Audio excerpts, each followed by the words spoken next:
Comment résumer en quelques mots cette nouvelle PAC? La politique agricole commune s'apporte sur 3 domaines. Tout d'abord, le plus important, ce sont les aides directes aux exploitations du premier pilier.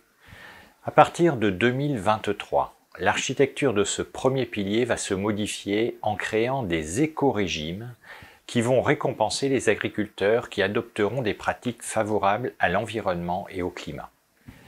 Les autres aides que les agriculteurs connaissent aujourd'hui seront seulement réajustées à la marge. Les subventions liées à une production, ce qu'on appelle les aides couplées dans le jargon bruxellois, seront redéfinies.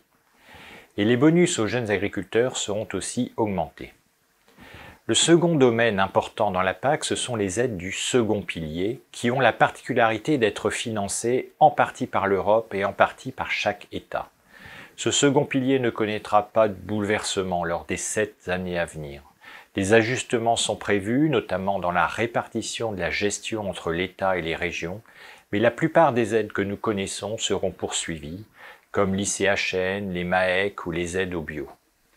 Enfin, le troisième chapitre de la PAC, c'est la gestion des marchés par Bruxelles. Là encore, pas de modifications notables, mais des réajustements dans la façon de gérer les crises des marchés agricoles notamment. Il reste un certain nombre d'arbitrages nationaux que doit annoncer notre ministre de l'Agriculture Julien Denormandie, ce que l'on appelle le PSN, et que doit valider ensuite Bruxelles. Tout devrait être prêt pour la première campagne de cette nouvelle PAC en 2023.